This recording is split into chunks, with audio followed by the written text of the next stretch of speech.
paciente varón de 45 años que llega a emergencia con antecedentes de haber ingerido alcohol en grandes cantidades, antecedentes de ser un alcohólico social persistente, viene con dolor abdominal en epilasmo persistente que no calma por ningún analgésico. El diagnóstico probable es una úlcera duodenal, ¿no? Que se está penetrando, si es rigidez peritoneal, puede ser un cuadro agudo abdominal, ¿no? Muy bien, la siguiente. Ya, entonces inicia el surco duodenopilórico, ya sabes que tiene forma de C y más o menos su longitud es unos 26 centímetros. La siguiente. Ahí nuevamente podemos observar, miren las válvulas. Acá en la primera porción casi no hay válvulas, en las otras hay las válvulas conviventes. Y es por eso que a veces en las imágenes radiográficas se ve como imagen de pila de monedas, ¿no? Que son las válvulas conviventes que se ven paralelas en toda la imagen. Este es el ángulo de Trace, pero el ángulo es este, pero acá hay un ligamento de Trace que se va hacia la fascia lumbar, hacia la fascia vertebral en la parte posterior. Ese es el ligamento de Trace, que tiene una parte muscular y tendinosa, y a partir de ahí llega el ángulo de Trace. Y de ahí empieza aquí el yeyuno. El yeyuno ya es un órgano completamente móvil, ¿no? Móvil. ¿Qué otra cosa observamos acá? Vemos el píloro, dos valvas, superior e inferior, y tenemos la primera porción. Esta es la porción móvil. El resto son porciones que son fijas, son retroperitoneales. La siguiente. El duodeno en la porción superior, fíjense que es móvil, al igual que la región pilórica, tiene forma de cono y generalmente también se le conoce como bulbo duodenal. Bulbo duodenal. La siguiente. El duodeno en la porción superior también hay unos pliegues circulares que son las válvulas conviventes. Generalmente no hay en la primera porción y encontramos la papila mayor, pues la ampolla de Vater, ¿no? La siguiente. Ahí vemos las válvulas, miren cómo se ven, en forma de fila de como circuitos ahí arcos paralelos. La siguiente. El duodeno, la papila duodenal mayor, fíjense que esta papila ya hemos dicho que tiene un esfínter, que es un esfínter de Oddi. Ese esfínter de Oddi realmente está formado por varios esfínteres, tanto del tejido pancreático como el tejido duodenal, etc. Y hay un procedimiento, cuando hay un cálculo que pasa de la vía biliar. Hola, ¿vas a vender algo? Cuando pasa algún cálculo a la vía biliar al colédoco y se puede quedar, pasa la siguiente, por favor, puede quedarse acá, fíjense, y al quedarse acá el cálculo obstruye la vía biliar y obstruye el conducto pancreático. Si obstruye la vía biliar, ¿cómo estaría el paciente? Ictérico, estaría amarillo, ¿no? Las mucosas ictéricas, las mucosas amarillas. Entonces, ¿y qué pasa cuando no hay flujo? En el organismo humano, cuando no hay un flujo de corriente, no hay un flujo de líquido, ¿qué cosa pasa? Se estanca ahí, se contamina, se llena de bacterias. Entonces el paciente hace una colangitis. Es una infección de la vía biliar. Entonces, esta colangitis es grave. Paciente mujer 35 años, llega a emergencia con ictericia, dolor abdominal. Le hacen el examen, le encuentran que tiene las bilirrubinas elevadas, los predominio directo, fosfatasa alcalina elevada. Esos son signos de obstrucción de la vía hepática. A esta hora ya se fue. Y ahí está hablando de paciente mujer, ¿no? Ya, entonces esta paciente agarra, le hacen un examen, ven que está obstruido, le hacen una colangioresonancia, que es una imagen, una resonancia magnética de las vías biliares, y se ve que hay una dilatación de la vía biliar. Normalmente el colédoco mide hasta 6 hasta 8 milímetros, está dilatado la vía biliar y hay una obstrucción. Entonces, esta paciente aparentemente estaba caminando, conversando, etc. Y de un momento a otro comienza a hacer fiebre, le dan antibióticos, todo, comienza a haber una sepsis generalizada y se muere. Fíjense, así de grave puede ser la colangitis. Por eso que este cuadro ¿cuál es la solución? Si tiene obstruida la vía biliar, hay que desobstruirla, ¿no? Y se hace a través de un procedimiento que se llama pancreato-colangio retrógrada endoscópica, que es una endoscopía que tiene el tubo de endoscopía normalmente mira hacia adelante. En este caso, el tubo de endoscopía mira hacia el costado, tiene una visión lateral. y eso permite que cuando ingrese el endoscopio con la visión lateral puedan ver esto y pueda también proceder al corte de la papila, el corte de la ampolla del esfínter más superficial, y eso se instrumentaliza y se retira el cálculo. A eso, ese corte se llama esfinterotomía. Esfinterotomía, cortar el esfínter, ¿ya? Muy bien. ¿Y qué otra cosa podría pasar? Ya, imaginemos que no está obstruida la vía biliar, pero se obstruye el conducto pancreático, hay un edema acá, ¿y qué va a pasar? Al no fluir el jugo pancreático al intestino, ¿qué va a pasar? Se va a activar la tripsinasa, ¿no? Y va a generar una pancreatitis, que puede ser desde muy leve hasta muy severa. Paciente mujer de 40 años que llega a emergencia con una antecedente de coleocolitiasis, dolor abdominal en faja, ese es un dolor de páncreas. Entonces llega a emergencia, la examinan todo, ha hecho una pancreatitis, examen de amilasa elevado. Entonces hace una pancreatitis. Esta paciente lo que va a tener ahora, no se sabe si va a ser una pancreatitis leve o va a ser una pancreatitis severa. Y la pancreatitis severa puede llegar a ser hasta necrosis del tejido pancreático. Si se necrosa el tejido pancreático, la paciente va a acabar con una diabetes. La fibrosis posterior a la recomposición del páncreas puede ocasionar también estenosis de la vía biliar. Entonces la paciente va a hacer otra vez colangitis a repetición, etc. Por eso es importante que ustedes conozcan la anatomía de esta. La siguiente.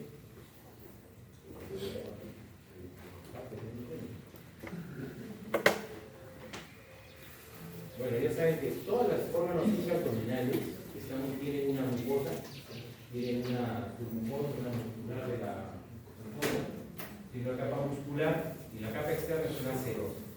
El único que no tiene serosa es el esófago, ¿no? En la parte torácica, porque en la parte abdominal ya comienza a tener la serosa del esófago. La siguiente, la vascularización. Acá la irrigación, fíjense que es un arco vascular, nace a partir de lo que es la cabeza pancreática hacia la unión con el duodeno, y acá hay dos arterias importantes, la pancreático-duodenal superior, que es rama de quién, de la arteria gastro-duodenal, y la pancreático-duodenal inferior, que es rama de la mesentérica superior. ¿Dónde está la mesentérica superior?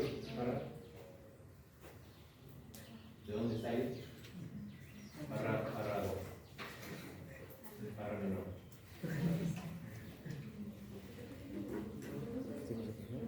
No, en la aorta abdominal. La mesentérica superior es la segunda rama anterior de la aorta abdominal. La primera rama, la primera que sale son las diafragmáticas inferiores, derecha e izquierda. La segunda rama es el tronco ciliaco, con sus tres ramas: esplénica, hepática y la que se va hacia arriba, que es la coronaria, estomáquica. Y la tercera rama, a 1 centímetro por debajo del tronco ciliaco, es la mesentérica superior. Entonces, la pancreático-duodenal superior sale de la arteria gastroduodenal, que es una rama de la arteria. Esa gastroduodenal va a pasar por detrás de la primera porción del duodeno. Y la otra rama que va a formar un arco es la pancreático-duodenal inferior, que va a salir de la mesentérica superior. La circulación linfática va a fluir generalmente hacia el conducto torácico. Ya saben que todos los órganos interabdominales van a drenar hacia el conducto torácico, que está en el ángulo veno de la subclavia y la yugular del lado izquierdo. La siguiente. Inervación, acá es muy importante, más que el linfático y el mesentérico superior, el plexo celíaco. ¿Y dónde queda el plexo celíaco? A ver, ¿dónde queda el plexo celíaco? González. ¿Dónde queda el plexo celíaco? Alrededor del tronco, en la base del tronco celíaco. ¿También qué otro nombre tiene?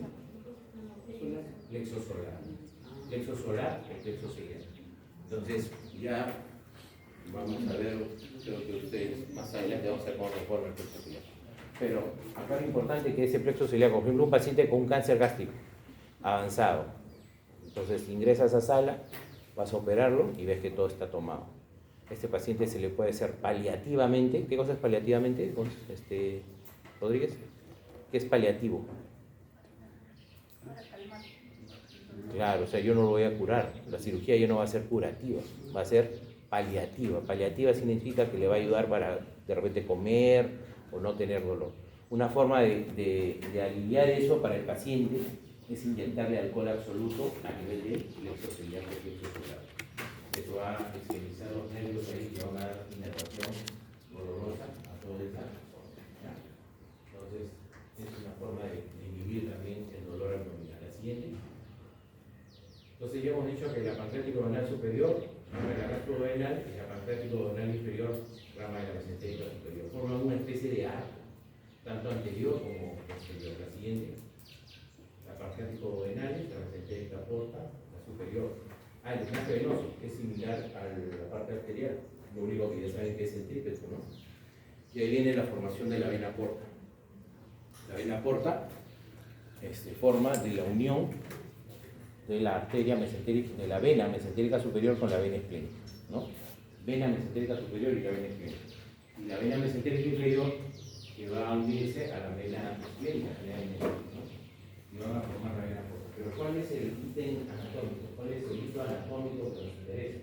Que tanto la arteria como la vena mesentérica superior van a pasar por el cuello del páncreas, por la parte posterior del cuello pancreático. Entonces, ahí va a ser una referencia anatómica. Yo uso el páncreas, el cuello, y ahí está pasando la arteria y la vena mesentérica superior. ¿Y la porta qué cosa lleva? Lleva todos los nutrientes del intestino, se lo llevan hacia el hígado, para que termine el metabolismo de los aminoácidos, las proteínas, etc. La siguiente.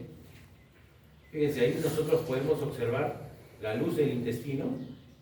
Vemos la mucosa, la submucosa, el peso mientérico, ¿no? Intestinal, que es propio de todo el tracto intestinal, y la parte exterior que es la serosa.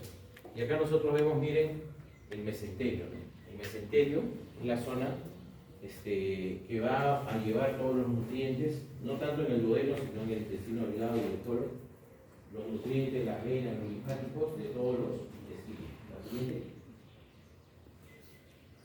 La siguiente. La siguiente. Y ahí nuevamente nosotros podemos observar qué pasa cuando uno ingiere grasas, cuando ingiere huevo frito, alta, etc. Lo que va a producir es una contracción de la vesícula biliar. Pero esa contracción se inicia a través del estímulo. Cuando llega la grasa al bulbo duodenal, se va a estimular la producción de una enzima que es la CSK. Esta CSK va a hacer la colecistosmina, va a estimular la contracción biliar en la vesicular. Esta contracción vesicular va a liberar la bilis hacia el intestino para ayudar a digerir las grasas.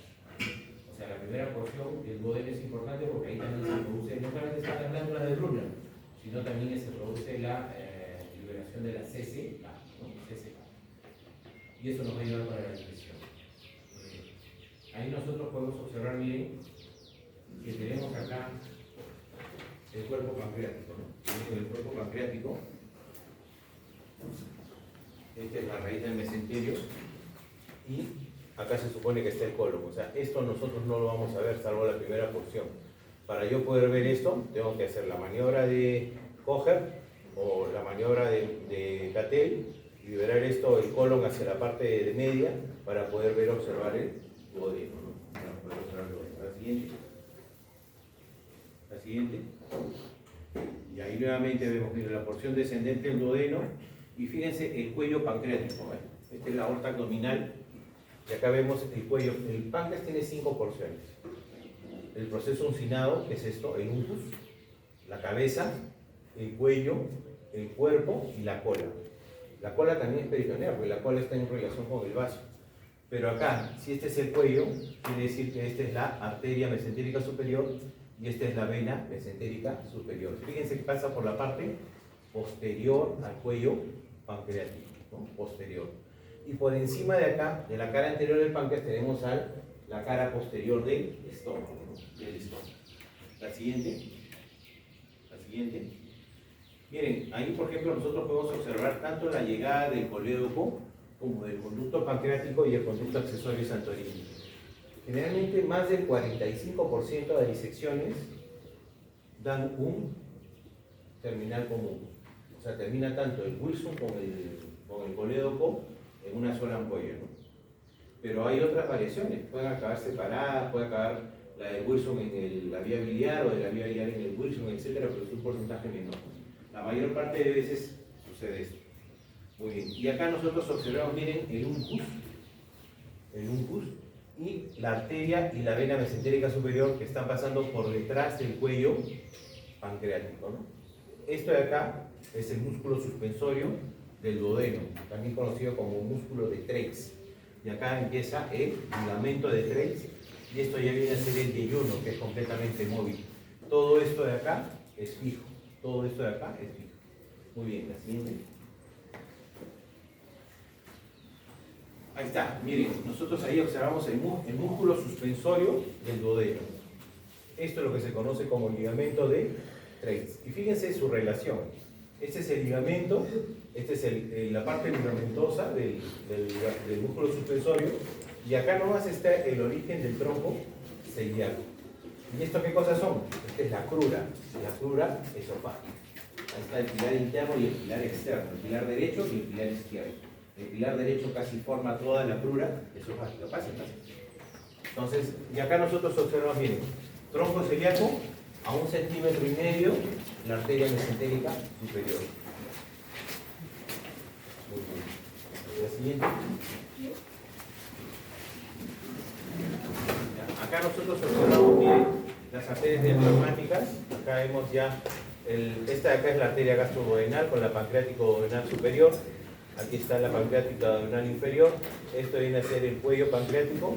En esta altura estaría la mesentérica superior. Y esta acá es la segunda porción duodenal. La siguiente. Nuevamente la huella de Baker. A esta acá se le llama papila duodenal mayor y esta papila duodenal menor. Hay algunas variaciones, pero generalmente se conserva esta anatomía. La siguiente. Estos son los esfínteres, miren. O sea, no es un solo esfínter, ¿no? Hay un esfínter de la ampolla de Baker. Hay otro esfínter del conducto pancreático, que envuelve al conducto pancreático. Hay otro esfínter que es el esfínter superior, que corresponde ya a la parte duodenal. Y este esfínter es del conducto colédoco, o sea, es un complejo de esfínteres. Entonces, cuando el endoscopista ingresa para hacer la papilotomía, que es el corte del esfínter más externo, lo que corta es este esfínter, el esfínter de la ampolla, el más externo. No puede cortar el resto, porque si corta el resto, ¿qué puede pasar? ¿Qué puede pasar con el esfínter si corta todos los esfínteres? Se perfora, pues. Se perfora el duodeno. No, se perfora el duodeno y hay un artículo ahí publicado de mi parte, uno de los muchos artículos que estamos publicados, de justamente el tratamiento de la perforación duodenal por PCR. Lamentablemente está publicado en otra universidad porque acá no tenemos revistas, pues, y algún día, ojalá. La siguiente. Ya, miren, el peritoneo duodenal. Nosotros acá vemos el duodeno, pero esto no se ve. Lo que vamos a ver es el mesocolon transverso. Si yo quiero acceder al duodeno, nosotros tenemos o que hacer esa maniobra, que es la de Cattell, que es liberar la fascia del tol, que es esta de acá, llevar a la parte media para poder el duodeno, o cortar el mesocolónico. Lo habitual no es hacer esto, ¿por qué? Porque acá están los vasos que irrigan al colon. Entonces yo acá puedo lesionar los vasos del colon. Lo otro es también liberar el epílogo mayor para que esto caiga y poder acceder al duodeno, ¿no? Y acá pues ven la relación, acá por ejemplo el ángulo está abajo, ¿no? Lo normal es que esté en esta zona, que esté alto. Son variaciones anatómicas. Ya, muy bien, la siguiente. El duodeno es una víscera dorsal peritoneo parietal posterior. Solamente está cubierto en la parte anterior nada más, ¿no? La parte posterior no está cubierto por peritoneo, porque acuérdense que el peritoneo es como una bolsa. Entonces la parte cara posterior del peritoneo va a cubrir la cara anterior del duodeno, ¿no? La siguiente. Esta es una imagen, por ejemplo, nosotros vamos a observar. Esto de acá viene a ser lo que es el espacio supramesocólico. Nosotros en la parte posterior hacia atrás tenemos lo que es el duodeno, ¿no? Está muy bien. La siguiente. La arteria duodenal. La arteria gastroduodenal justamente va a dividir, va a pasar por la parte posterior de la primera porción. Una vez que ha atravesado la parte posterior de la primera porción, ahí recién va a comenzar a dar la gastroepiploica del lado derecho y la pancreático duodenal superior. y esa va a formar un arco con la pancreático duodenal superior. Hay una pancreático duodenal superior anterior y otra posterior, de tal forma que se forma un buen arco vascular sobre el páncreas y el duodeno. Ahora, ¿qué pasa si un paciente tiene un tumor en el duodeno? A ver, espere. ¿Qué pasa si un paciente tiene un tumor en el duodeno? ¿No? ¿Y qué haces? Cuando hay que sacar el duodeno o no se saca el duodeno. A ver, imaginemos un paciente, paciente varón de 75 años, con dolor abdominal persistente, baja de peso, etc. Una neoplasia de cabeza acá. Este paciente se tiene que operar. ¿Qué operación se le va a hacer? Se le va a sacar. El tumor está en la cabeza pancreática, nada más. ¿Qué se le va a hacer? ¿Qué se le va a extirpar? A ver. Sin miedo. La cabeza pancreática. Si el duodeno y el páncreas comparten irrigación a nivel de la cabeza por las arterias pancreático-duodenales, ¿qué pasa si yo saco la cabeza del páncreas? ¿Qué va a pasar con el duodeno? No va a tener irrigación. Por eso es que cuando hay un tumor en la cabeza del páncreas o un tumor en el duodeno, y hay que sacar el duodeno o hay que sacar la cabeza pancreática, hay que sacar todo. Hay que sacar la cabeza pancreática y todo el duodeno. Esa operación se llama duodeno-pancreatectomía cefálica proximal u operación de Whipple, WHIPPLE. Esta operación es una de las más grandes de la cirugía abdominal. Y después se tiene que anastomosar la viabilidad, se tiene que anastomosar el estómago, anastomosar lo que queda del páncreas, etc. La duodeno-pancreatectomía cefálica proximal. ¿Y por qué se hace eso? Porque el páncreas, la cabeza pancreática y el duodeno comparten la irrigación, la misma irrigación. ¿A través de qué arterias? Arterias pancreático-duodenales. Siguiente. Ahí está, miren. Ahí se ve las arterias. El otro día vi, ¿sabes? Voy a traer mi puntero. Ahí están. Estas son las arterias pancreático-duodenales. Este es el lazo duodenal, detrás del duodeno, en la primera porción. Y acá vienen las ramas de la mesentérica superior. Esta es la mesentérica superior, la pancreático-duodenal inferior. Tronco celíaco, la arteria hepática. La gastroepiploica, que es esta de acá, y la gasoduodenal. La siguiente. El epíplon menor. Hay una pequeña porción del duodeno que también está cubierto con el epíplon menor. El epíplon menor que es el ligamento gastrohepático fundamentalmente. La siguiente. Igualito, esto ya lo hemos visto, ¿no? La parte posterior anterior del duodeno, nosotros detrás del ligamento gastrohepático, donde está la vesícula biliar, la vía biliar, etc., yo voy a introducir mi dedo y hacia atrás voy a tener la vena cava inferior. Ese es el hiato de Winslow. Y voy a llegar a la transcavidad de los epiplones. Hacia la parte posterior, hacia la parte inferior, voy a tener al duodeno, la primera porción. La siguiente. Ahí vemos, miren, esta es la fascia de Treitz. Tenemos la parte esta del duodeno, cómo se refleja la fascia de Treitz encima. Y acá nosotros vemos la crura. Esta es la crura, el pilar derecho y el pilar izquierdo, crura esofágica, del hiato esofágico. Y fíjense cómo le hace un arco también a lo que es el tronco celíaco. Este es el duodeno, miren. En la mesentérica superior y el tronco celíaco, generalmente el tronco celíaco está a nivel del epíplon menor. O sea, si yo abro el epíplon menor, voy a ver el tronco celíaco. La mesentérica superior va a estar casi cubierta por lo que es el estómago, ¿no? Entonces habría que reducir el estómago para poder meter el nacimiento de la mesentérica superior. Las ramas obviamente van a distribuirse por delante del duodeno. La siguiente. La siguiente. Bueno, acá hay la fascia de Toll, ¿no? La fascia de Toll ya saben que es la hoja inferior del mesocolon transverso, pero esa se va a lateralizar hacia ambos lados para unir a los colon ascendente y colon descendente con el peritoneo parietal. La siguiente. Ya, ahí nosotros podemos ver, a ver, ¿qué vemos acá de extraordinario? Miren, el riñón derecho está en relación con quién? con la segunda porción del duodeno, ¿no? Con la segunda porción duodena. Entonces, esa es otra referencia en cuestión de anatomía de relaciones, ¿no? Y la glándula suprarrenal, fíjense, está separada simplemente por un tejido graso de lo que es la segunda porción duodena. La siguiente. Entonces, la tercera y cuarta porción, fíjense que está en la raíz del mesocolon transverso. El mesocolon, cuando tiene relación con el colon transverso. Y abajo la raíz del mesenterio. La siguiente.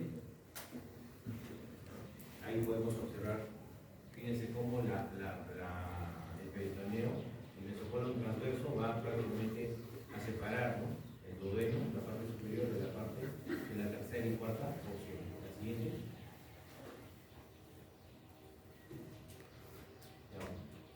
Este acá, por ejemplo, es la inserción del mesenterio, ¿no?, que finalmente es un poquito más alto de lo que es la aparición del duodeno en la parte superior duodenal. La siguiente. Estas son las fascias, miren cómo se reparten. Lo de los costados son las fascias de Tol. Acá le ponen Tol 1, Tol 2, Tol 3. A ver, ¿qué es esto? Visa, ¿dónde está el Visa? ¿Qué es esto, Visa? 17.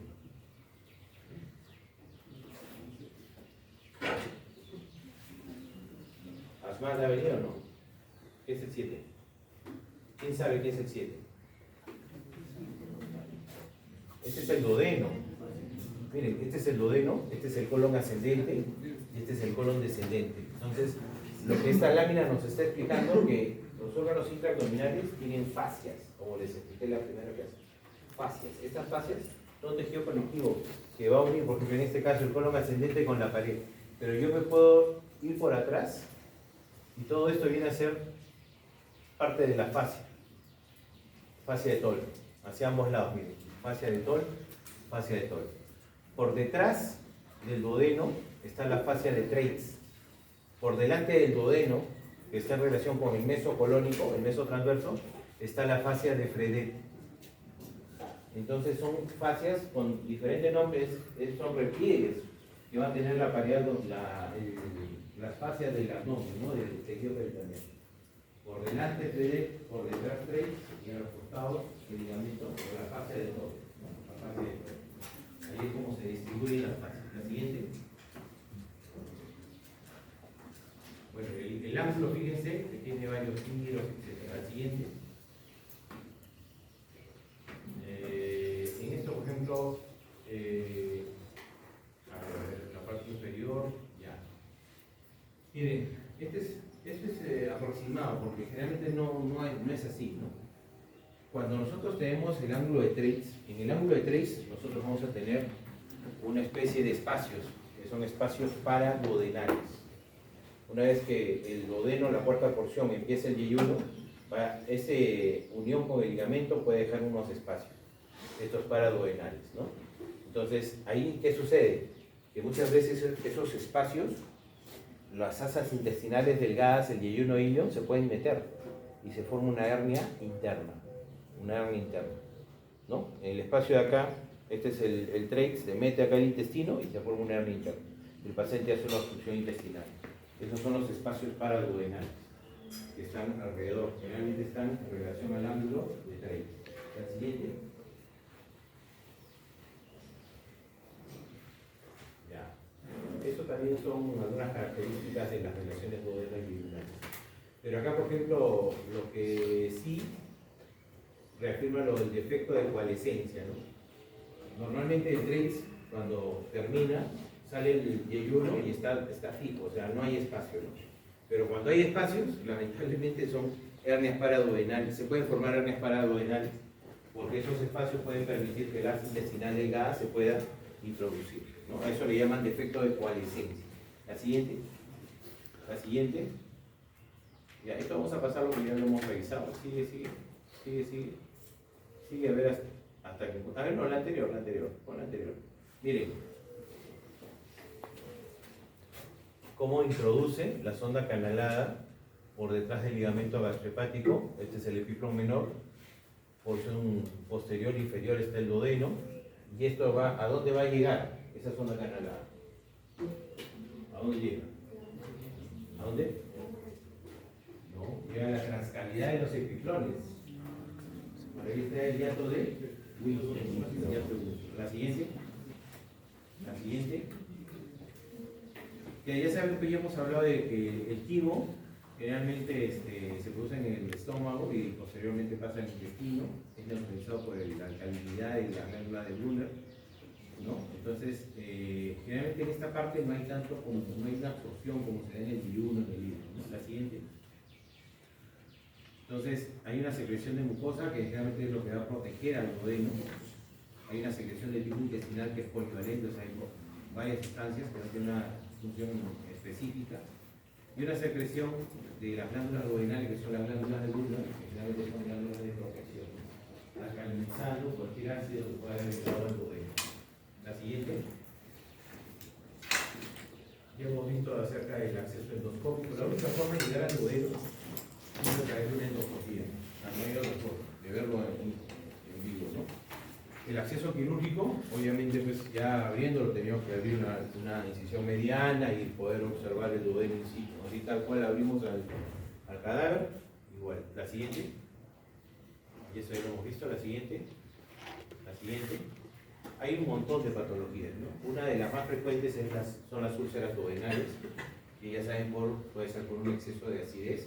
Antiguamente lo que se hacía era seccionar los nervios de la curvatura menor del estómago. O sea, se seccionaba selectivamente todas las ramas del nervio vago en la curvatura menor y a sección del último de la pata de ganso para poder inhibir la secreción ácida, ¿no? Pero ¿qué pasa? Que la vesícula biliar también está inervada por unas ramas provenientes del izquierdo anterior. Entonces también la vesícula se volvía perezosa, ¿no? Perezosa. Es lo que pasa con los pacientes, por ejemplo, que son operados de un cáncer gástrico. Al sacarle el estómago también se secciona el nervio vago y la vesícula se va a volver muy lenta. Y eso es lo que pasa muchas veces con las damas, ¿no? Las damas con los cambios hormonales con la edad, hay cambios hormonales que hacen que se produzca una alteración en la relación entre el colesterol y los ácidos biliares. Los cálculos fundamentalmente son de colesterol, o pueden ser también de otras sustancias, pero fundamentalmente son de colesterol. Pero ¿qué sucede? Con estímulos de los estrógenos, etc., la vesícula se vuelve más perezosa y el colesterol se vuelve más espeso, de tal forma que se acumulan y puede formar cálculos, ¿no?, en la vesícula biliar. Entonces, al no tener el estímulo de la contracción que hace vaciar a la vesícula biliar, entonces se acumulan los cristales de colesterol y se forman los cálculos, ¿no? La siguiente. Ahí están las hernias, miren que hablábamos justamente que hay una falla en la coalescencia de los tejidos, entonces se forman estos pliegues, miren. La fosa duodenal superior, fosa duodenal inferior. Por este espacio, por ahí se puede meter una asa delgada y formar una obstrucción intestinal. Una hernia interna se llama eso. Hernias internas. ¿Ya? La siguiente es el ligamento de Treitz. Ahí está el ligamento o músculo extensor de Treitz o ligamento, que justamente señala la última parte de la cuarta porción duodenal. La siguiente. El yeyuno ilion. A ver, el yeyuno ilion. El yeyuno ilion sí es bien interesante porque los estudios de morfofisiología hablan de que, por ejemplo, el ilion no puede ser reemplazado por el yeyuno. Sin embargo, el ilion sí puede reemplazar el ilion. Normalmente nosotros necesitamos tener más de 1 metro de intestino para que se pueda realizar la absorción de los nutrientes. Cuando hay menos de 1 metro, entonces fisiológicamente se produce una malabsorción, un síndrome malabsortivo.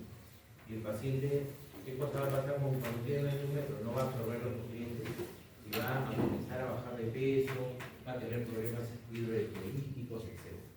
Entonces, eso se da en pacientes que han tenido problemas de necrosis intestinal, una obstrucción por una hernia puede acabar en un problema de necrosis, de isquemia, y se puede seccionar gran parte del intestino. Entonces, en este caso, los pacientes van a tener una serie de problemas alimenticios que los pueden llevar hasta la muerte. Para eso se han creado unidades de falla intestinal. Una de ellas, fíjense, está liderada por el doctor Guamán en el Hospital Almenara. El doctor Guamán es egresado de la Villarreal. Entonces, Y acuérdense que la diarrea también no solamente es eso, sino el que hace trasplantes hepáticos, el pionero, el doctor Chamo, también es la diarrea. Y así les podría mencionar todas las tardes, pero no es el motivo de la clase. La siguiente. Muy bien, miren.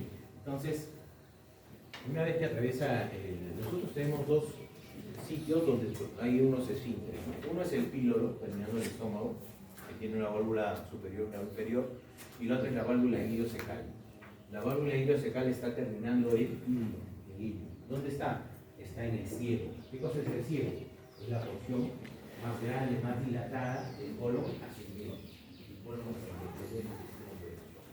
Entonces, generalmente cuando nosotros hablamos de una hemorragia digestiva alta, está por encima ¿de dónde? ¿De dónde? Hemorragia digestiva alta, dice. Ya no puedo creer. ¿Cuándo hablamos de una hemorragia digestiva alta? Cuando está el sangrado por encima del ligamento de Treitz.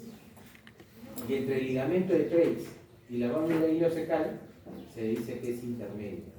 Y de la válvula iliocecal hasta el ano es baja. Entonces, si un paciente está obstruido, por ejemplo, por encima del ligamento de Treitz, es una obstrucción intestinal alta. Si está entre el ligamento de Treitz y la válvula iliocecal, es una obstrucción intestinal intermedia. Y si está de la válvula iliocecal hacia abajo, es una obstrucción intestinal baja. Por eso es muy importante el ligamento de Treitz, la válvula iliocecal. Toda su vida van a ver la siguiente.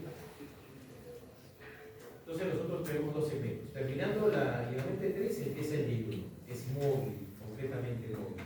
Más o menos mide 2.5 metros.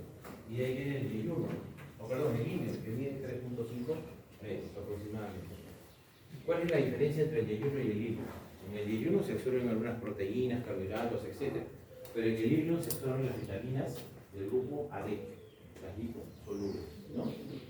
Entonces, ¿qué otra cosa se absorbe? La bilis. Entonces, si yo, por ejemplo, retiro el hilo por una función, una hernia, un tipo de hernia, etc., ¿qué va a pasar? También se van a formar cálculos de plasticidad. La siguiente. Entonces, el yeyuno hilo se extiende desde la flexión duodenal, del ángulo de Treitz.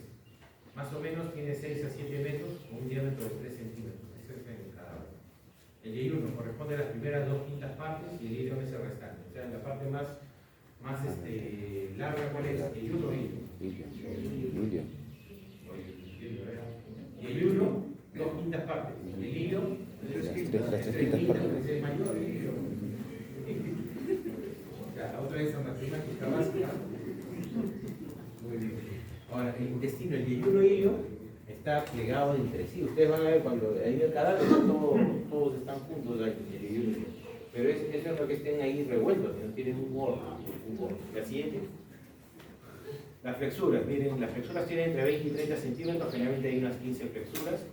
¿Y por qué se dice yeyuno? Porque en latín yeyuno, ¿qué cosa es? Vacío. ¿Por qué? Porque cuando hacían los brozas, etc., encontraban que el yeyuno estaba vacío. Entonces eso es lo que se llama yeyuno. Así como lo ven los dos dedos, el yeyuno porque estaba vacío. El yeyuno está más vascularizado que el hilo. ¿A qué se refiere eso? Por ejemplo, si nosotros recordamos la circulación del abdomen, la primera rama que sale de la aorta, ¿cuál es? Para uno. Son las diafragmáticas. Las diafragmáticas. La siguiente. Tronco se llama. Y la siguiente, la mesentérica superior, ¿no? Y la siguiente más abajo, antes de que se bifurque la aorta en las ilíacas primitivas, la mesentérica inferior, ¿no? Por los lados salen pues las lumbares, las deferenciales, etc. Pero acá lo interesante ¿cuál es? De que la mesentérica superior, o sea la arteria mesentérica superior, que sale a cuántos centímetros del tronco ilíaco? 1 centímetro, 1 o 1.5 centímetros. Va a dar varias ramas. Una de ellas es la primera rama, la cólica media, que tiene dos ramas, una rama derecha y una rama izquierda, ¿no? Después viene la cólica derecha. La cólica derecha que tiene una rama que es la cólica derecha, otra que es la ilio-biseco, apendículo cólica, que va a irrigar el colon, el ciego, etc. ¿Y qué más? ¿Qué otra rama más? Otra que sale de la pancreático duodenal, que va a irrigar. Entonces, y esta rama de la cólica derecha y la ilio-biseco va a irrigar el colon ascendente, pero va a formar un arco la mesentérica superior, es decir, un arco de concavidad izquierda y convexidad derecha. De la convexidad derecha sale la cólica derecha, sale la ilio-biseco apendículo cólica y sale la pancreático duodenal. Pero de la concavidad, así, la concavidad, ¿qué cosas van a salir? Las ramas que van a irrigar al yeyuno y al ilio. Entonces, el yeyuno y el ilio está irrigado por qué? Por la arteria mesentérica superior, que sale más o menos a qué distancia del tronco ciliaco, 1 centímetro y medio más o menos de tronco ciliaco. Entonces tenemos que la mesentérica superior tiene forma así de arco, cuya convexidad es ¿de qué lado? Del lado derecho, y la concavidad es del lado izquierdo, ¿no? Y de ahí van a salir las ramas que van a irrigar al yeyuno y al ilio. ¿Y qué más va a irrigar? Esa cólica media va a irrigar 2/3, ¿no?, derechos del colon transverso. O sea, la mesentérica superior va a irrigar el colon ascendente, muy bien, ¿qué más? El colon transverso, los 2/3 derechos, y al yeyuno y ilio, ¿no? Todo ese territorio es de la mesentérica superior. Y la mesentérica inferior va a irrigar el tercio izquierdo que falta, el colon izquierdo, el colon descendente y el recto, ¿no?, la parte superior. Entonces, esa es la irrigación. Esta es toda la irrigación de la torre, ¿no? Y las venas lo van a acompañar. Ahora, la mesentérica inferior tiene también 3 ramas. Tiene una cólica izquierda, tiene un tronco de las sifoideas y tiene, ¿qué más? Y tiene su rama terminal. La rama terminal es la arteria hemorroidal superior o rectal superior, que va a irrigar, pues, la mano de la nariz. Es la rectal superior, irriga al recto superior. ¿Ya? Muy bien. La siguiente.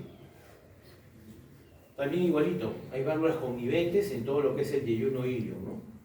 ¿Por qué la existencia de las válvulas? Porque tiene que aumentar la superficie de absorción. Y también hay microvellosidades, Se estima que son más de 10 millones, imagínense, 10 millones de microvellosidades. Ahora, en la base de las microvellosidades del ilio hay células que son muy importantes, que vamos a ver más en la siguiente. Ahí vemos bien la serosa, la muscular, los tubos, etc. Y la vellosidad. Ahí están las válvulas de Kerr. La siguiente. Ahí tenemos también las tritas intestinales, también hay formaciones linfoides dentro de los vellosidades, etc. La siguiente. El mesenterio. El mesenterio es la capa de tejido conectivo que en realidad es un peritoneo que va a unir la raíz del mesenterio, que sale desde el ángulo de Hayes hasta la base umbilicocervical, pegado hacia la parte posterior, en la parte vertebral, y va a llevar los vasos, las venas, los linfáticos, etc., de todos los intestinos. La siguiente. Ahí está. Ese, por ejemplo, ¿qué cosa es? Yeyuno o ilio. A ver, ¿quién está por yeyuno? Levante la mano. ¿Quién está por ilio? ¿Y el resto? A ver, otra vez. ¿Quién está por yeyuno? ¿Quién está por ilio? Esto viene a ser ilio. ¿Por qué? A esto empezó a hablar toda la parte. ¿Por qué? Porque los arcos vasculares están más espaciados. Si fuese yeyuno, estarían ahí juntitos. ¿Qué otra cosa más? La pared, ¿no? La pared del yeyuno es más gruesa, la del ilio es mucho más delgada, ¿no? La siguiente. Entonces, en el yeyuno ilio, miren, la arteria mesentérica superior da la cólica derecha, primero la cólica media, la ilio biseco, apendículo cólica, los yeyunales y liales. Eso sale de la convexidad.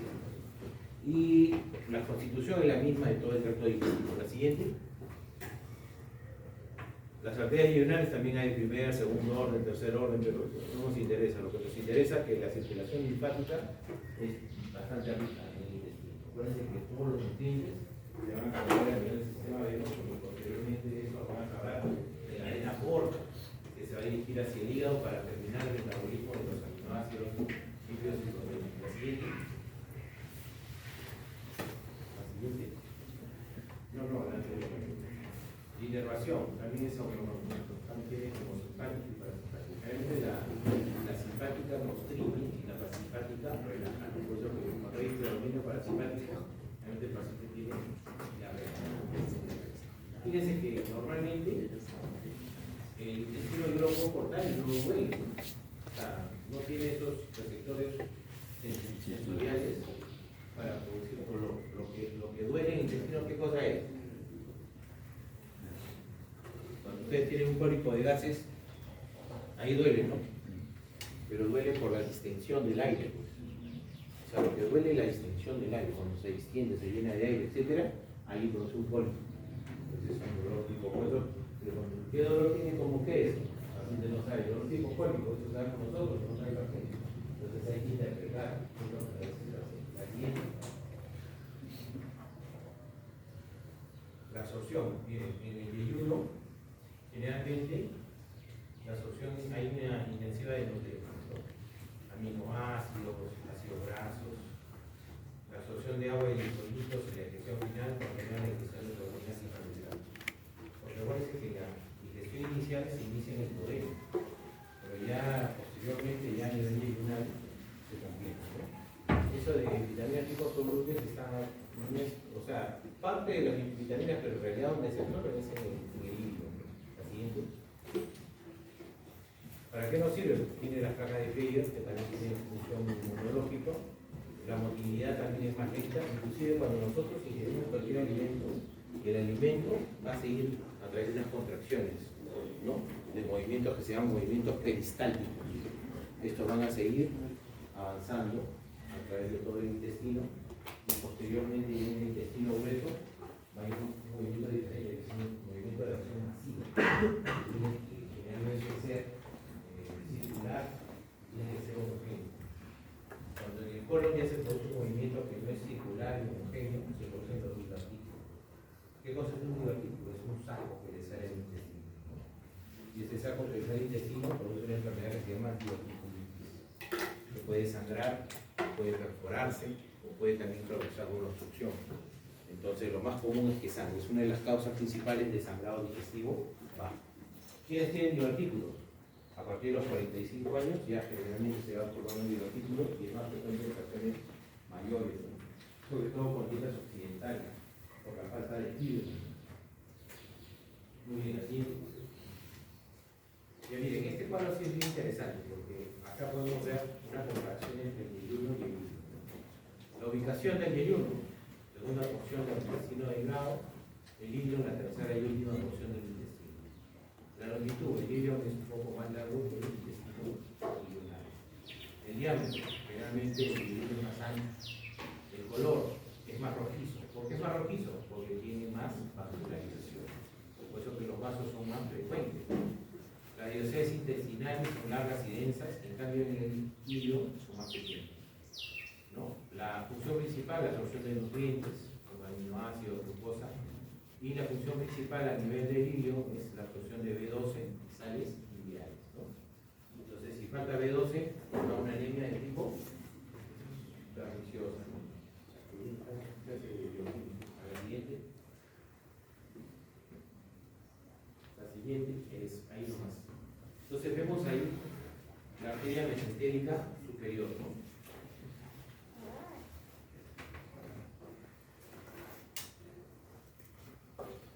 La arteria mesentérica, salud.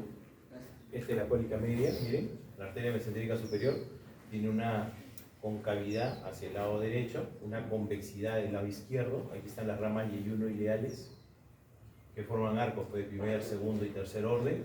Y acá nosotros tenemos, miren, la cólica media tiene una rama derecha y otra rama izquierda, ¿no? Y esta rama izquierda se va a juntar junto con la rama ascendente de la cólica izquierda y va a formar la arcada de Drummond, que tiene que ver con el ángulo del colon transverso. Hay otra arteria que es la arteria serpenteante. A ver en qué consiste. Este de acá es la cólica derecha, que tiene una rama también ascendente y una descendente. Y este es la ilio biseco apendículo cólica, que va a irrigar el ilio, parte del ilio, el ciego, el apéndice, ¿no? Ahí está la rama, la arteria pendicular, que viaja por el borde libre del meso pendicular.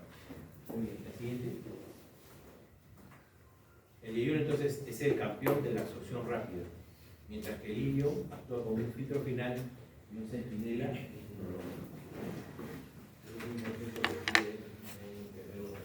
siguiente. El colon. La siguiente. Ahí qué cosa observamos. El colon. Ahí vemos el colon, pero lo más importante es el colon. ¿Qué cosa es?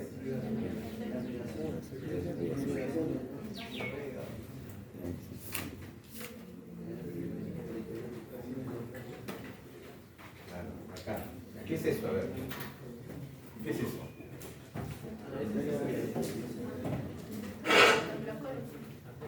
¿La? ¿Pero qué? Pues, ¿cuál es la cólica? Cólica media. ¿Y esta? La cólica derecha. ¿Y esta? Las ramas ilio o yeyuno-iliares, ¿no?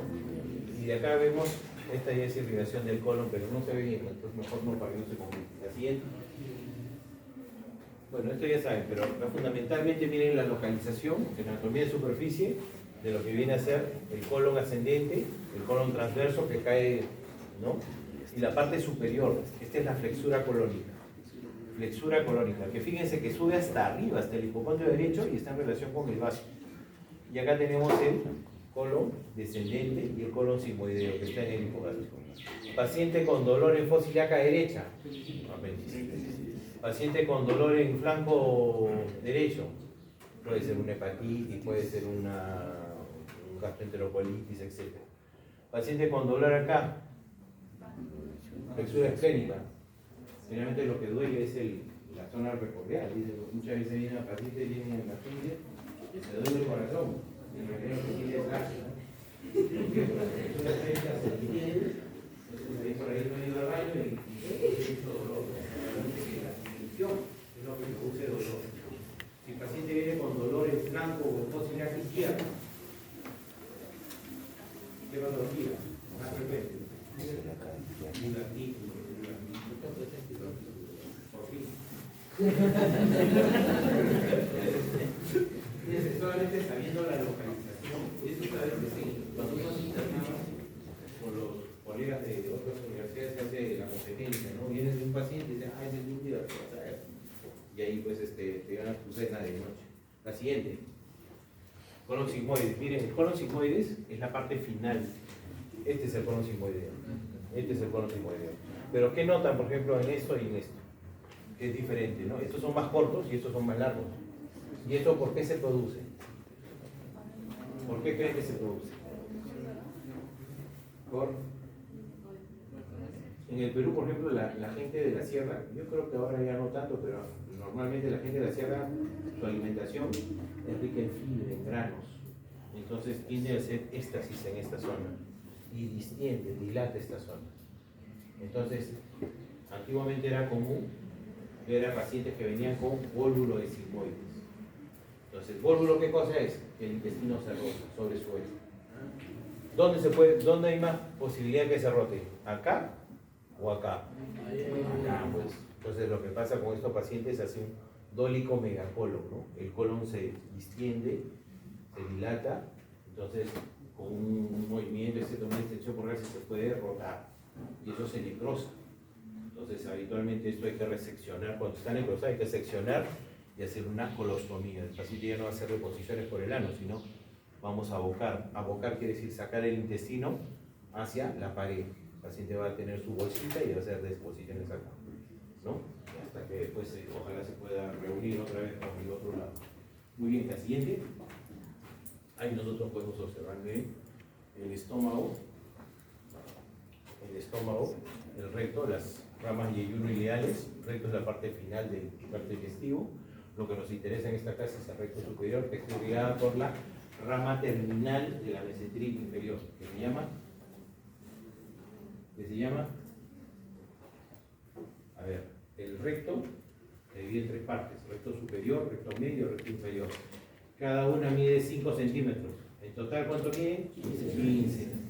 Lo que nos interesa en esta clase es el recto superior, que está irrigada por la arteria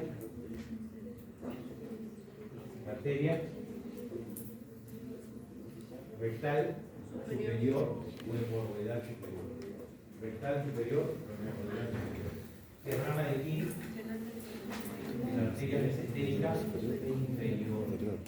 Es la rama terminal de la arteria mesentérica inferior. Ya, la siguiente. Las tenias. Miren, el intestino grueso tiene tres tenias. Esas tres tenias, miren, que rodean el intestino, son sistemas longitudinales y representan la capa longitudinal interna. En el intestino, como el tracto digestivo, hay una capa longitudinal externa y circular externa. Cuando la longitudinal externa es más corta y la circular externa es más larga, ¿qué cosa tienen que hacer para que los dos coincidan? Una de ellas, la más larga, tiene que arracimarse sobre sí misma, pues ahí forman las austras. Y la otra la tenia en la capa lisa, ¿no? El músculo liso del intestino. Entonces nosotros, miren, ahí nosotros tenemos tres tenias, ¿no? Van a tener una tenia que es posterolateral, que está hacia atrás y al costado, hacia afuera, que es la tenia aumental. Una posteromedial, que es la tenia mesocólica, ¿no? Entonces nosotros tenemos ahí dos tenias posteriores, que es una lateral, otra posterior, y la otra medial, que está hacia el lado del medio. Donde confluyen las tres tenias, en el ciego, ahí va a estar la base del apéndice secal. O sea, si hay, no, a veces entra, ahora ya no por la laparoscopía, pero antiguamente cuando era cirugía abierta, no había apéndice, decían, ¿no? Tenías que buscar las tres tenias para ver si la salida de la base apendicular. Muy bien, la siguiente. Las austras son justamente esos arcos que se forman en la capa circular externa del intestino, ¿no? Y los apéndices omentales, que también se llaman apéndices epiploicos. Son especie de racimos de grasa adjuntos a la pared intestinal, ¿no? Esos están por toda la pared intestinal. Esos son los apéndices epiploicos. Es diferente al apéndice secal. ¿Dónde está el apéndice secal?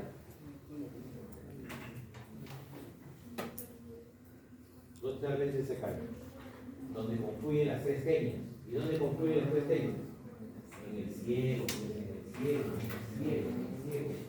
¿Y dónde llega la válvula vertical? En el cielo.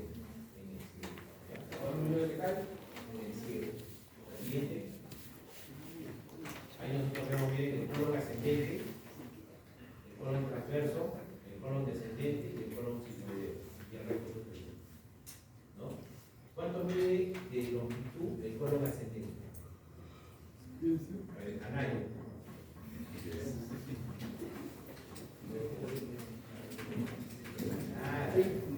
Pero el colon ascendente.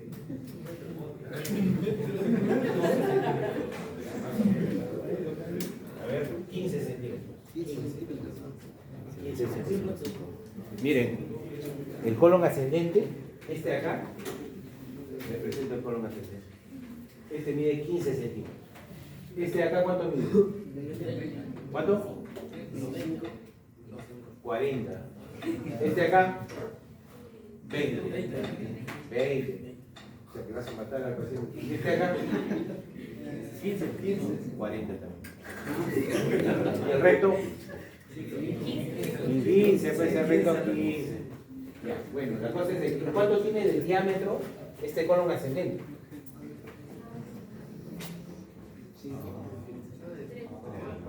4.5 centímetros. ¿Y este acá? A ver, miren, ¿cuál es más ancho? ¿Este o este? 2.5. Entonces, pregunta.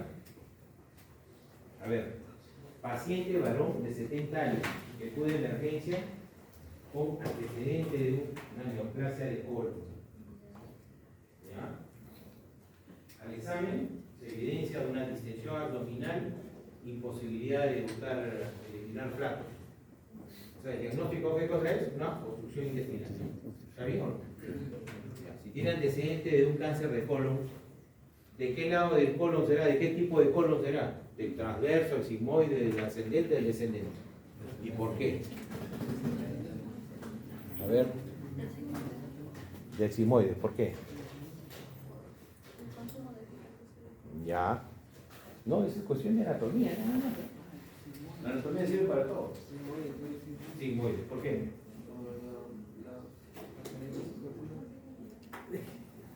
A ver. ¿Qué color? Topo. ¿De qué color es?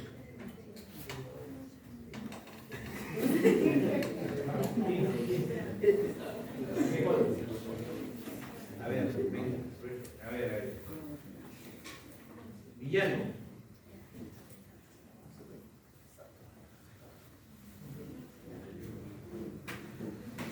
Polo.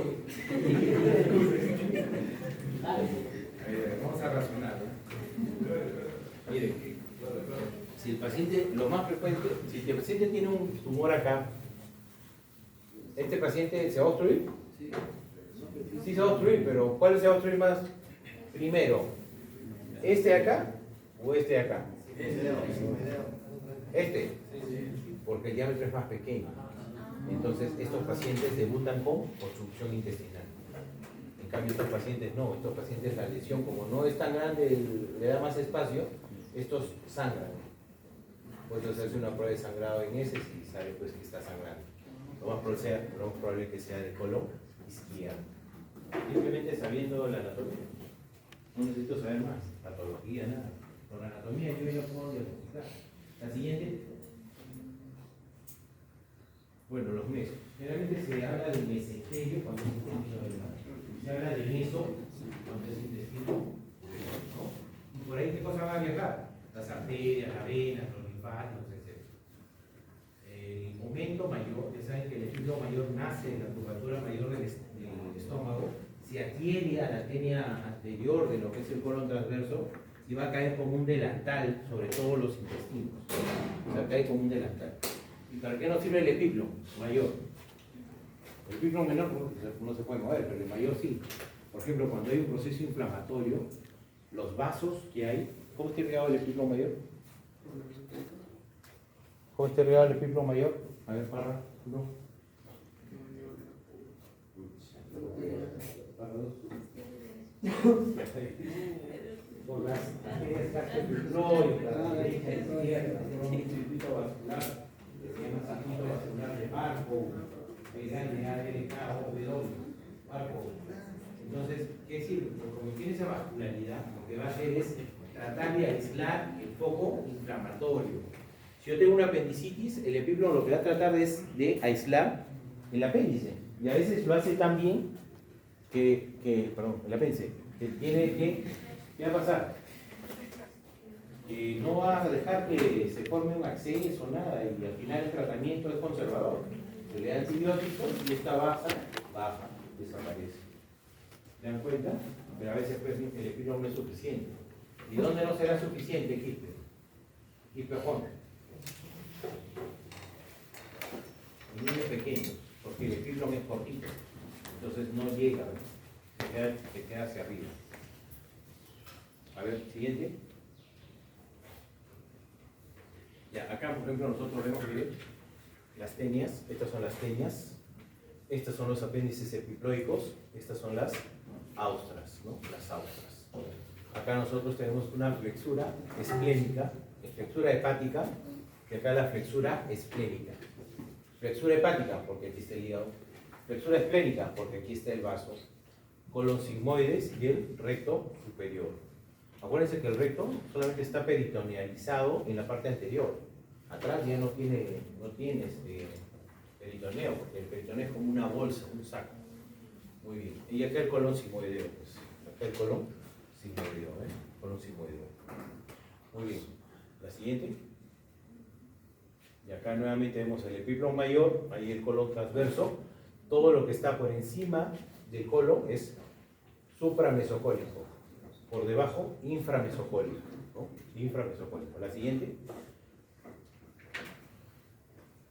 Ya, bueno, igualito, tiene una mucosa, una muscular mucosae y una serosa que es la capa más externa. Tiene unos pliegues también semilunares que también amplían la superficie de absorción. ¿Cuál es el órgano en el cuerpo humano que absorbe más agua? A ver, ¿qué dice? El riñón, no, que absorbe más agua. El riñón absorbe agua.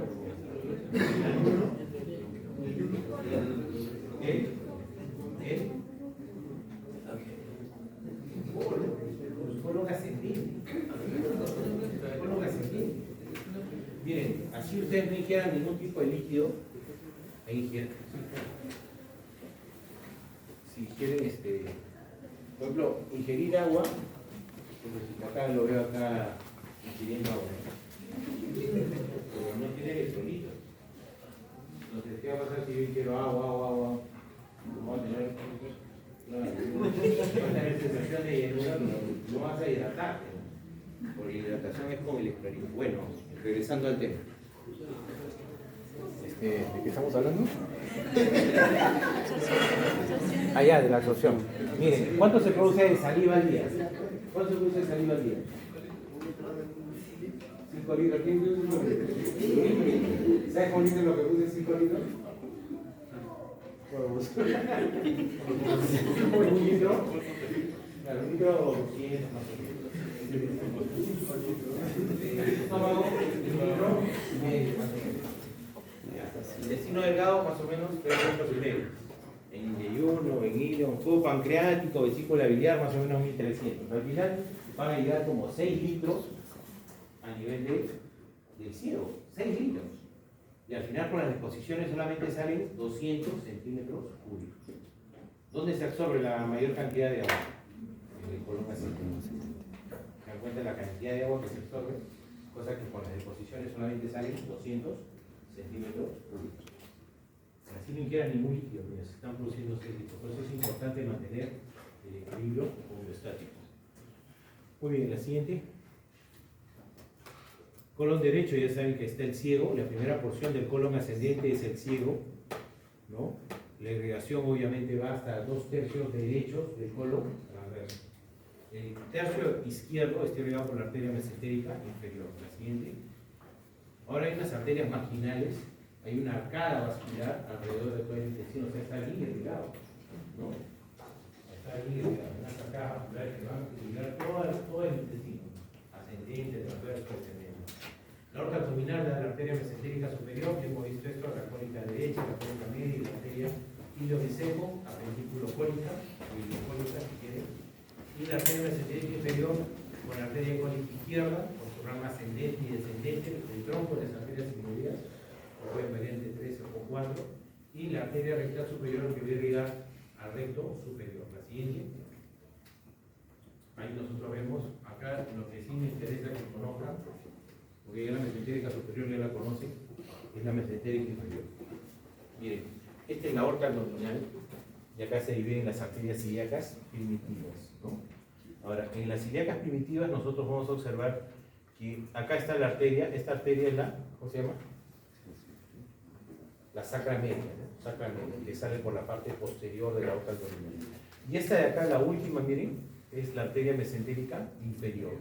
La arteria mesentérica inferior da esta rama, que es la cólica izquierda, ¿no? Con una rama ascendente y una rama descendente. El tronco de las sigmoideas. Y esta acá que es la rama terminal, que es la rectal superior. Este es el recto superior. Acá ya no hay austras, miren. Ya no hay apéndices epiploicos. Estos están limitados al colon. La siguiente.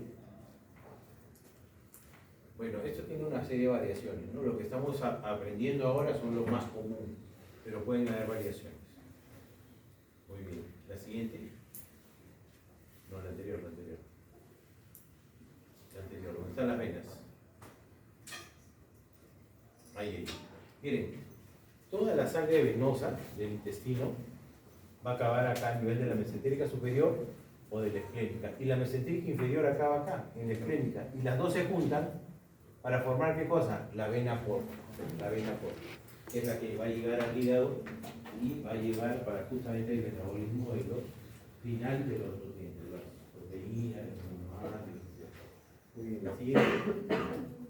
Acá hay dos sistemas entonces. En el abdomen hay dos sistemas. Uno que depende de la vena cava, ¿no? Que va en los miembros inferiores y se va al corazón, y el otro que depende del sistema portal, ¿no? Cuando vean la parte del ano, van a ver que el recto también tiene una circulación venosa diferente, porque las hemorroides externas van al sistema venoso de la cava y las internas van al sistema venoso de la porta, ¿no? Fíjense, en el abdomen, a pesar de que la vena cava va a atravesar prácticamente todo el abdomen, la sangre venosa va a ser transportada por las venas mesentéricas hacia la vena. La siguiente. Ahí vemos que este es un plexo vascular venoso que hay a nivel del recto. El recto ya saben que tiene tres porciones, inferior, media y superior. Cada una mide 5 centímetros. La rectal superior es rama de la mesentérica inferior, rama terminal de la mesentérica inferior. La hemorroidal media o rectal media, una rama de la iliaca interna, y la hemorroidal inferior es una rama de la arteria pudenda, que también es una rama de la iliaca interna. La siguiente es urogástrica. La siguiente, ahí vemos nuevamente, fíjense, irrigación del colon, la mesentérica, como la esplénica, y acá nosotros vemos una vena mesentérica inferior que va a drenar en la vena renal, ¿no? ¿Esto por qué es importante? Porque a veces el hígado, por ejemplo, en los pacientes cirróticos, el hígado se vuelve muy duro, muy fibroso. Entonces la circulación no es adecuada, ¿no? ¿Y qué pasa? Aumenta la presión venosa intrahepática, ¿no? Es una hipertensión portal. Entonces lo que se hace en esos casos, ¿qué pasa si los afluentes de la vena porta están muy cargados? O sea, aumenta mucho la presión. ¿Qué tengo que hacer? Tengo que quitar esos afluentes. ¿Cuáles son los afluentes de la vena porta? La vena esplénica, la vena mesentérica superior y la vena mesentérica inferior. Entonces tengo que hacer que alguno de ellos vaya a otro sitio a drenar. ¿Para qué? Para que no cargue el sistema portal. Entonces, para eso, por ejemplo, lo que hacen es cortan la vena esplénica y la llevan a la vena renal, ¿no? Que acá no se ve. De tal forma que quitan un poco el flujo a nivel de la vena porta, ¿no? Esas son derivaciones porto-cava o porto-sistémicas, se llaman. Las más comunes son las porto, las venas que se llevan al sistema venoso cava. La siguiente. Los plexos están nerviosos. Fíjense, los dos tienen ganglios mesentéricos que van generalmente pegados a lo que es la vena mesentérica, ¿no? Y el trayecto de las arterias. Las venas y las arterias casi siguen por el mismo trayecto. La siguiente. Ahí está el circuito venoso. La vena cava, acuérdense que siempre está al lado derecho. La vena aorta está central, ligeramente hacia el lado más del lado izquierdo, pero están anexas prácticamente. La siguiente. Esta es toda la circulación. La siguiente. Los nódulos linfáticos van generalmente de primera estación, son los nódulos mesentéricos. Pero hay un plexo también, hay un plexo hipogástrico, que queda más o menos en la curvatura de que hace el promontorio comensal, justo en la bifurcación de las arterias aorta en las arterias ilíacas, ¿no? Ese plexo se llama plexo hipogástrico. La siguiente. Están los ganglios que van por toda la parte mesentérica, por toda la vía mesentérica. Acuérdense que toda la parte abdominal va a acabar en el conducto torácico del lado izquierdo. La siguiente. El ciego y el apéndice. Ahí nosotros vemos el apéndice secal que está con un meso, el meso del apéndice. ¿Y por dónde viaja la arteria? Por el borde libre del meso.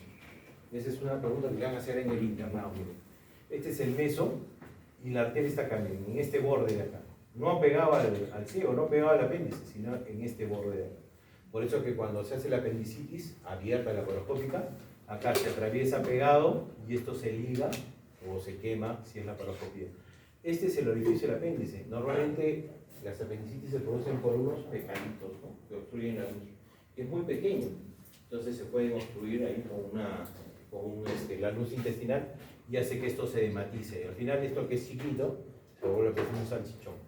Y acá esta es la porción terminal del ilio y esta es la válvula iliocecal. Válvula iliocecal. Entonces, si tenemos un paciente que está obstruido entre el ángulo de Treitz y la válvula iliocecal, asmático. ¿Qué tipo de obstrucción tendría? Una obstrucción intestinal alta, intermedia o baja. Intermedia, eso no se puede olvidar. Es básico. La siguiente. Bueno, el ciego también está en relación pues, con los surcos, músculos rectos, etc. La siguiente.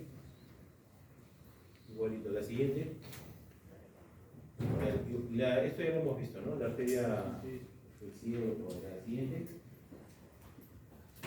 Ahí está, fíjense, la ilio biseco, apendículo cólica, con las ramas que van al ilio, dos ramas que van al ciego y al apéndice. Ahí se ve bien claro la arteria apendicular, como va por el borde libre del meso apendicular. La siguiente. Igual, el circuito venoso es similar, pero digo que es de retorno, se va hacia las venas principales, ¿no? Mesenterio superior, el lado derecho y mesenterio inferior a la izquierda. La siguiente. Bueno, los nervios también son los nervios, hay doble inervación simpática y parasimpática. La siguiente. Los linfáticos también generalmente van hacia los vasos principales, mesentéricos, plexos hipogástricos, plexos celíacos en la parte superior. La siguiente. Ya hemos visto el colon ascendente, las abstracciones, y esto lo hemos visto. La siguiente. La siguiente también, esta lo hemos visto. La siguiente. Ya, bueno, las relaciones, eso varía de acuerdo a la posición del intestino. La siguiente. Las arterias también lo hemos visto. La siguiente. Ahí están las arterias, la cólica derecha, con su rama ascendente y descendente. La siguiente. Las venas también siguen el mismo trayecto. Fíjense que todas van por el meso colónico, ¿no? Por el meso colónico. La siguiente. Igual la siguiente. La siguiente. Ya, el colon transverso, como su nombre lo indica, es transversal. La flexura esclénica es alta. La siguiente. Las relaciones también de acuerdo a su posición. La siguiente. La siguiente. La siguiente sigue. Yo te digo parar. La siguiente. La siguiente. El colon descendente. Miren, debajo de la flexura esclénica hace la unión con los sigmoides. Ese es el colon descendente. Ese es el que mide 20 centímetros y su diámetro es más o menos 2.5. Tiene una gran cantidad de vértices epiploides. En el colon, finalmente, el movimiento de tensión masiva, el movimiento más, que es el que hace la propulsión de las heces y los gases. Cuando este movimiento está alterado por el tipo de ingesta que tenemos, por eso que hay que ingerir bastantes fibras, entonces se forma un aumento de presión justamente a la inserción de los vasos que irrigan el colon, ¿no? Y ahí se forman los divertículos. Los divertículos que finalmente pueden complicarse, ¿no? Por ejemplo, inflamatorios. Pero la siguiente, sigue, yo te he dicho, sigue. A ver, ahí lo hace, ¿no? Bien, entonces el resto de la parte terminal de la parte del digestivo inmediatamente se controla con el colon sigmoides, no tiene ausas, no tiene vértices epiploides, es más estrecho, el intestino grueso es la parte más estrecha. En su exterior no hay apéndices y cuenta con una capa muscular longitudinal que está también, que se forma por la unión de todas las telas, ¿no? La siguiente. Ahí están las relaciones. Miren, el recto está hacia atrás, está así que va al saco. Por delante está el útero y por delante del útero está la vejiga. Entonces, cuando hay pacientes, por ejemplo, que tienen una lesión a nivel del recto inferior o recto medio, se pueden comprometer la vejiga. Por eso que muchas pacientes que tienen, por ejemplo, divertículos en el recto pueden hacer fístulas recto-vaginales. Entonces el paciente viene y dice, doctor, estoy eliminando deposiciones por la vagina. ¿Por qué? Porque justamente un divertículo ahora ha dado la pared vaginal y las deposiciones están saliendo por la vagina. Obviamente eso hay que operar, ¿no? Hay que operar. A veces hay que hacer una colostomía también para evitar que las heces sigan saliendo por la vía vaginal. Igual forma pueden hacer problemas con la vejiga, etcétera, y eliminar orina por la vagina, dependiendo por la vecindad, las relaciones que existen. La siguiente. Ya, igual también el varón, fíjense, la vejiga, la próstata, y ahí no vas a estar recto. También puede pasar, pero en este caso ya no va a salir por la vagina, sino va a salir por el pénito de protección, porque hace una contaminación. Fíjense por una presencia de un divertículo. La siguiente. La siguiente.